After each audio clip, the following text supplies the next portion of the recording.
Hi there, Flat Cap Chef, and today I'm going to show you how to make a lovely yummy carrot cake. Okay, so what have we got? So as again, best to get your ingredients all ready for this. So I have got 1.5 cups of plain flour, so that's around about 250 grams. I've got some bicarbonate of soda, I'm just going to use a couple of teaspoons of that. I've got some salt, use a little teaspoon of that. I've got some ground cinnamon to give it some flavour. I've got some vegetable oil, 300 mils of just any old vegetable oil is fine. I've then got around 200 grams, so that's around about a mug, 1 mug of normal granulated sugar. I've got the same mug of soft brown sugar. I've got, in my case, some vanilla powder, but you can use vanilla extract or fresh vanilla. I've got 4 large eggs, and I actually happen to have some nuts. You don't need to use these, just around. These are walnuts and pecans I've just roughly chopped up. And then we've got 2 nicely greased, with a little bit of baking paper in the bottom, 9-inch cake tins. So my oven is on at 180, warming up nicely, and all we need to do is start putting this together. It doesn't take very long. Let me show you one thing on carrots. So the final item, of course, is grated carrots. So there's about 300 grams of grated carrots. I actually put about 400 grams when I weigh them out, because once you've peeled them, taken the tops off, and then grated them, it comes down a bit. And remember, with these carrots, even if you've got ones that look like this, you can still use them. What you need to do is a quick peel. There we go.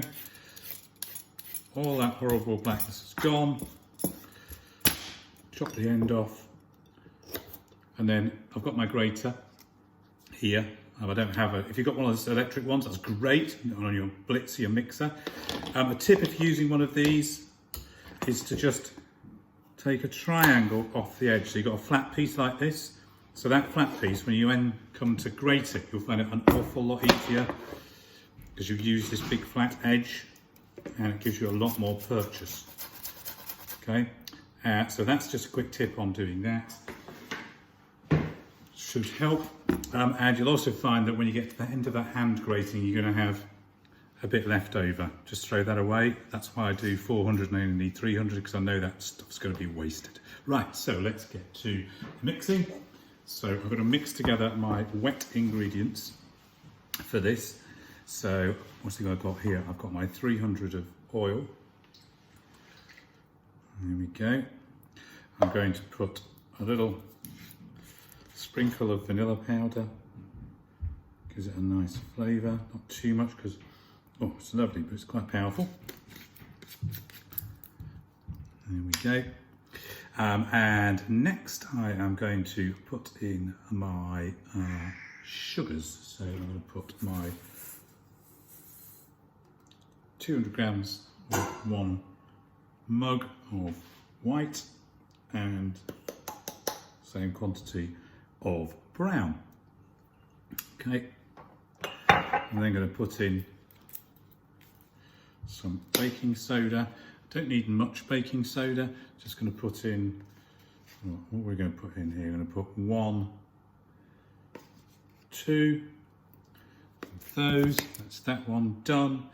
And I think that's, a little bit of cinnamon, of course, yes, going to put for the extra flavour. So I'm going to put around about a teaspoon of cinnamon.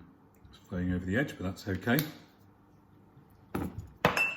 So that's all of those set up, and now I'm going to whisk these together. I'm going to use my hand whisk to do it.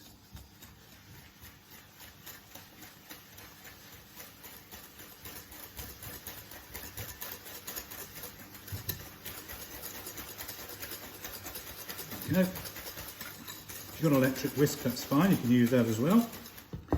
Now I'm going to drop in my eggs. I'll do them one at a time, so they're properly incorporated. 1,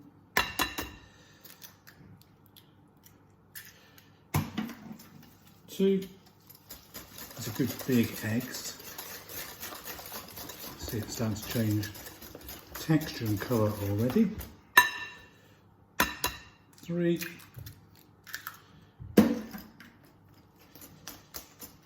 Whisk around.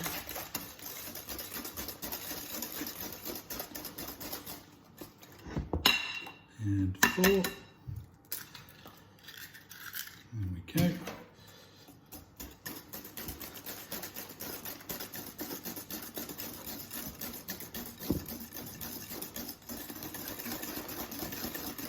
So now you can see the texture of this and the colours changing.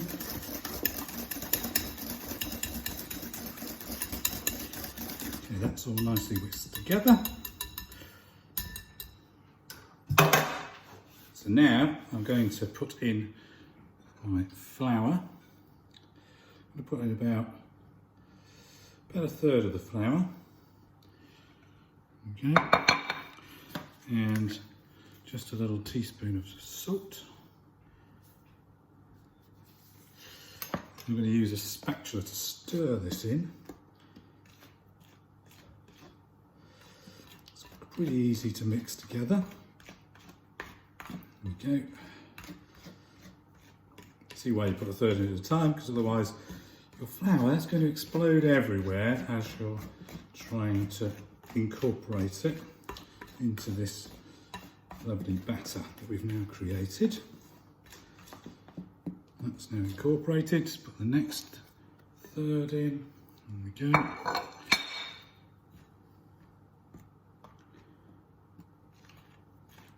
It's pretty quick to absorb.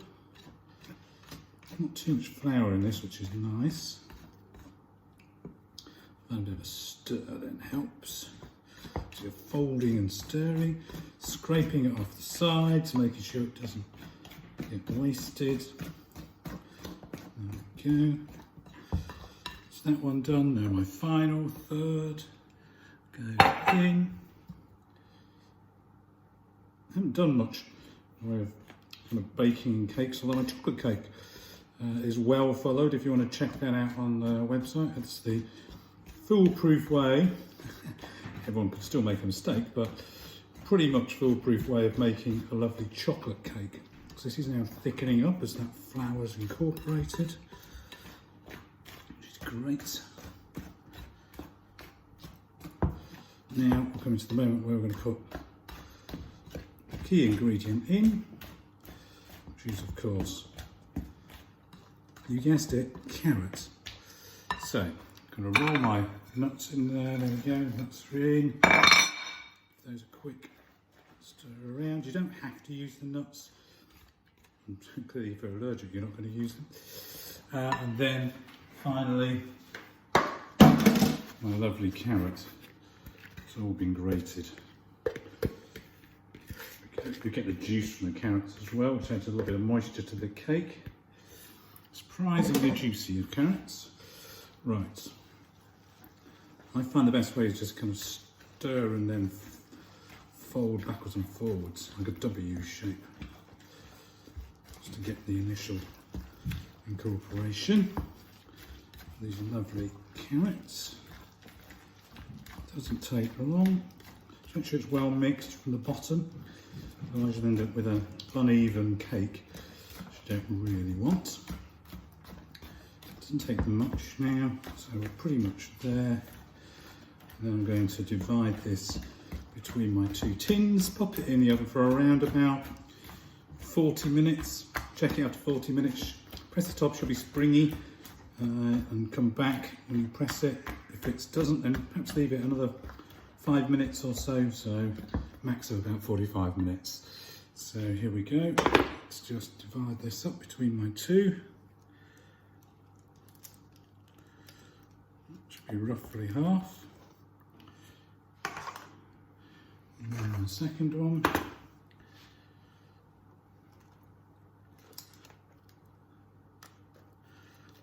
Okay.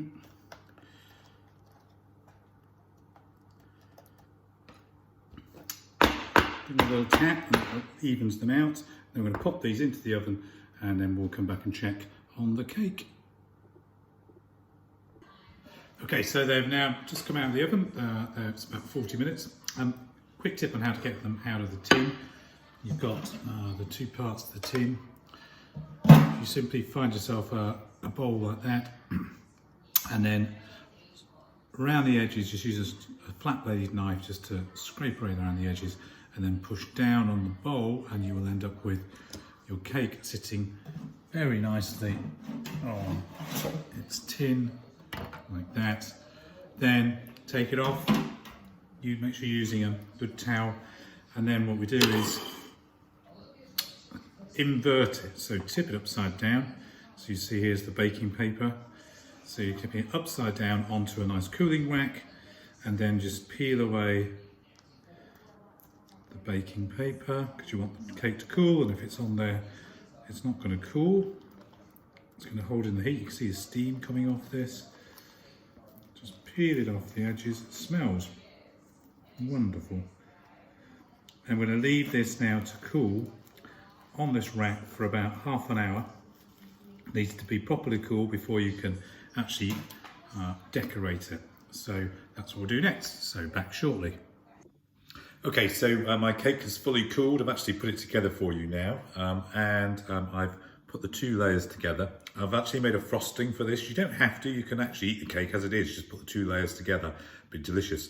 I made a frosting on the top, which is actually one large tub of cream cheese, that's 340 grams, about 8 ounces so that's about 230 grams of icing sugar, and about 4 ounces of butter, normal salted butter, and some vanilla. Now I've got powder here, but you can put about a teaspoon of vanilla into it. So all you need to do is get a bowl, put your cream cheese into the bowl with get your mixer and whisk, softened butter, the 4 ounces of softened butter at room temperature so they combine well. Whisk those together, which is no problem.